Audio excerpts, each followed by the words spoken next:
విష్ణు పురాణము.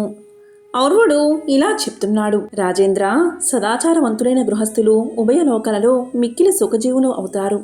మొదట స్వయంభువాది మనువులు, సప్తఋషులు, ప్రజాపతులు లోకోపకారంగా సదాచార మార్గాలు కల్పించారు. కాబట్టి ఆ ఆచారాలను అవశ్యం పాటించాలి. విను చెప్తాను.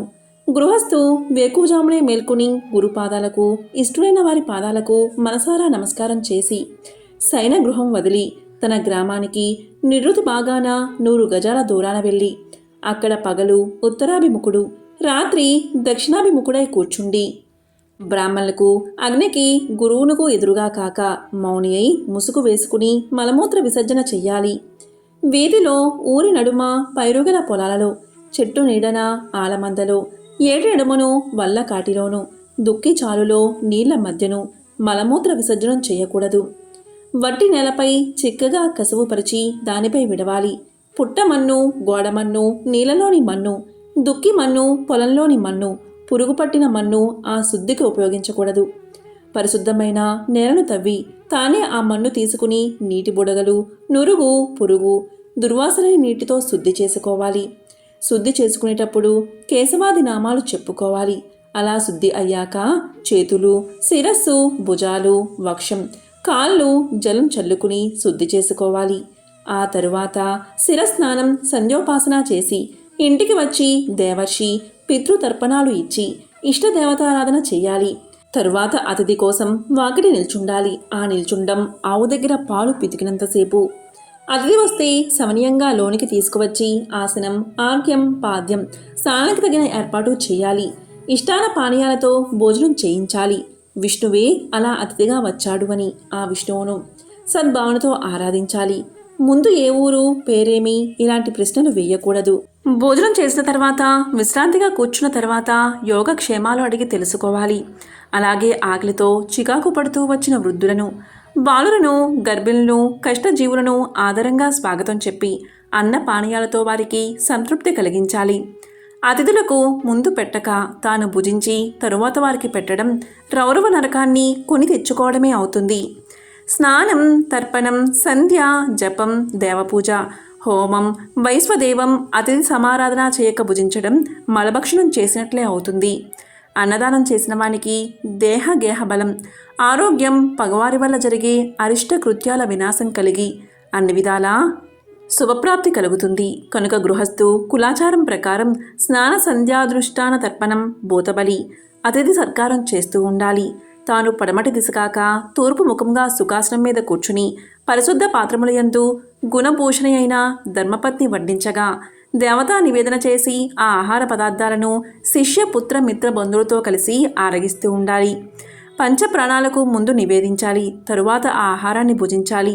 తరువాత ముఖ, హస్త, పాద ప్రక్షాళన చేసుకుని ప్రశాంత స్థలమున కూర్చుని భుజించిన ఆహార పదార్థాలు జీర్ణించే కోరికతో అగస్త్య బడబాణన స్తోత్రం పఠించాలి.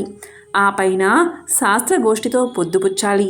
తరువాత అపర సంధ్యావిధి నిర్వర్తించి ప్రాతకాలమునందు చుక్కలను, సాయంకాలమందు సూర్యుణ్ణి దర్శించి సంధ్యోపాసన చెయ్యాలి.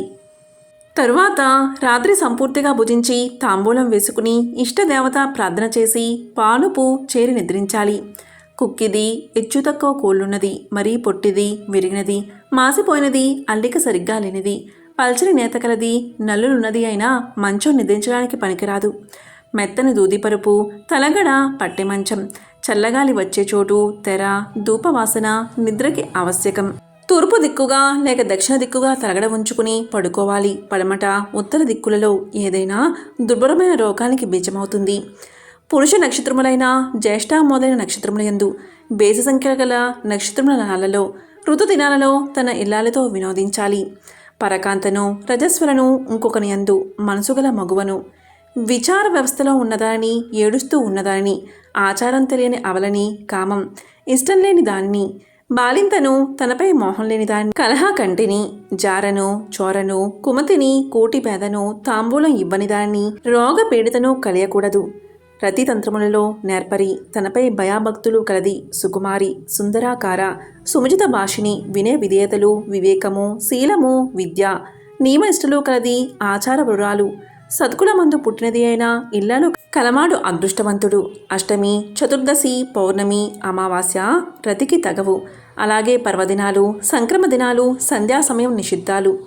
రచ్చపట్టు, ముంగిలి, పశువులశాల, శ్మశానం, పుణ్యనది, పుణ్యస్థలాలు, నీరు, 4 తోవలు కలిసి నడుమ రోడ్డు, ఏటిగట్టు, దేవాలయం, గ్రామం మధ్య పగలు, స్త్రీని కలవకూడదు, పరకాంతను కలైనైనా స్మరించక, ధర్మ పద్ధతిన తన ఇల్లాలితో వినోదిస్తూ గృహస్థుడై ఉన్నవాడు ఐహికాముష్మిక సుఖాలు పొందుతాడు. ఇలా ప్రవర్తించినవాడు వివిధ నరకయాతనలకు గురవుతాడు. ఇక అవశ్యం కర్తవ్యం చెప్తాను విను.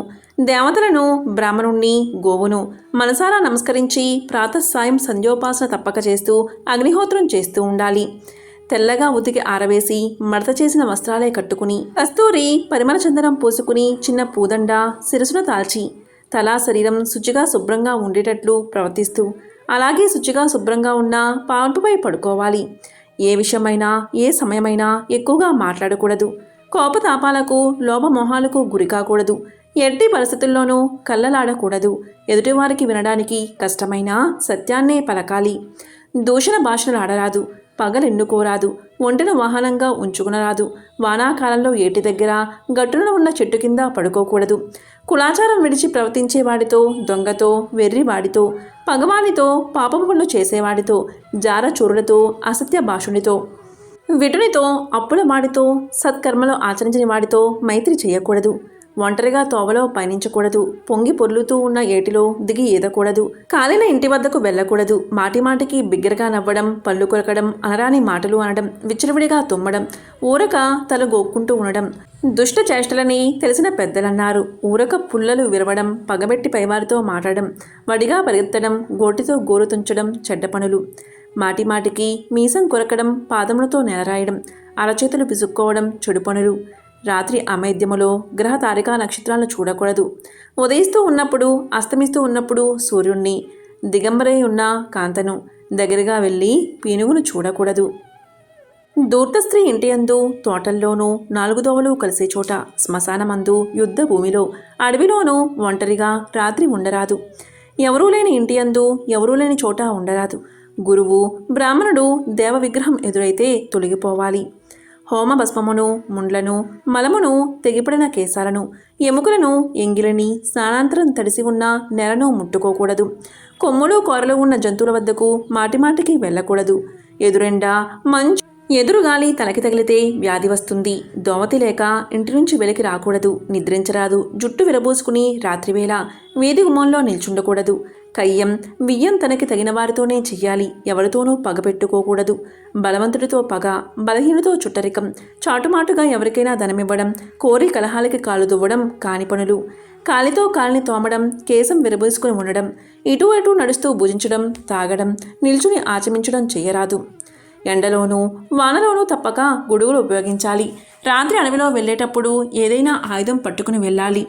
ఇలాగూ నీతిపరుడై నిజ కులాచార ధర్మం వదలక ధర్మార్థ కామములు యందు సమబుద్ధి కలవాడే, పాపకర్మలు చేయక భూతదై కలవాడే, అంతఃశత్రువులకు లొంగక సదాచార సంపన్నుడై సాత్విక గుణం కలవాడై పరపీడ పరనిందా చేయక త్రికరణ శుద్ధి కలవాడై ప్రవర్తించే పావన జీవనుడు జన్మాంతమందు పుణ్యలోక నివాసి అవుతాడు అని చెప్పగా విని రాజులా అన్నాడు.